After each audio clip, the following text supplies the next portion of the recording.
The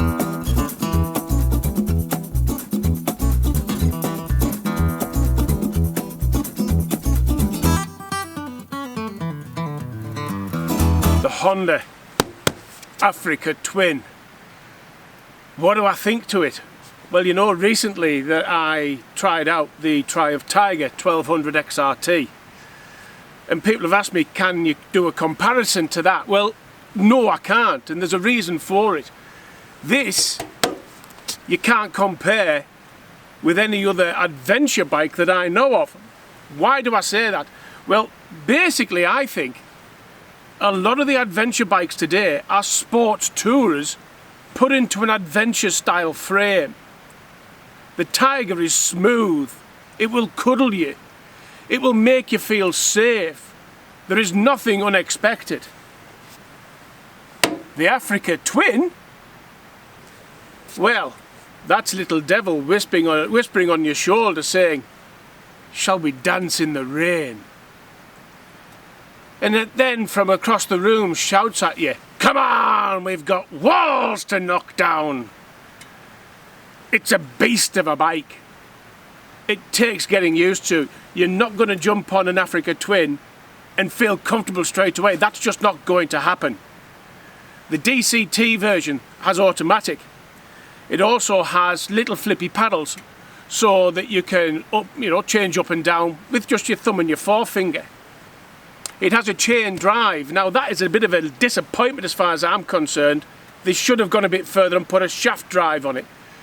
And I have to say I've not done any research to find out why there isn't a shaft drive. I'm sure if there is a reason you will let me know. But 1000 cc's, 2 funnels of fun. The engine, well, that's been cast out of granite. And inside there are 2 blacksmith's anvils for pistons. There's a blacksmith on top with the biggest hammer you've ever seen, bashing the hell out of them. Because the sound is fantastic.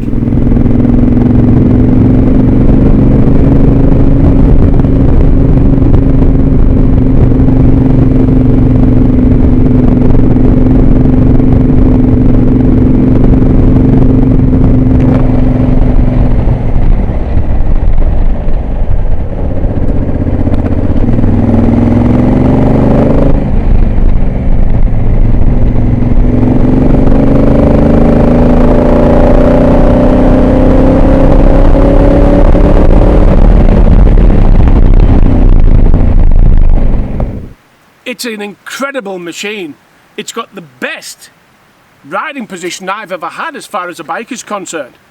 Because there are 920mm on the base and 940mm the seat height goes up to at its highest position. And that's the highest of anything in its class as far as I've been able to find out. For me, it's 6'4" with a 35 inside leg. It is absolutely perfect. I get no knee pain whatsoever. Once you find out that you can change gear automatically, you'll never want to go back to a manual. I love it, absolutely love it. One of the things I don't like, and I guess that's because, well, it hasn't got an electric screen. Why hasn't it got an electric screen? I want a little knob to fiddle and move it up and down, and I want to, so when there's people in cars, oh look, he's moving the screen.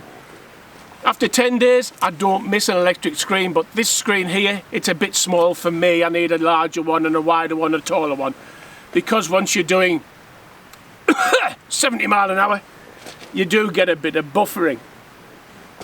The panniers, 500 quid for panniers. They're cheap and nasty, my opinion. There's a reason, no doubt, why the plastic. No doubt to give a little bit less weight to the back end of the bike, because I spoke to somebody earlier today who's got a generation 1 or a first generation one of these, and he's changed the suspension to aftermarket. There's been an upgrade on the wheels as well. They're now stainless steel spokes because the first generation they were rusting and Honda had to replace the wheels under warranty.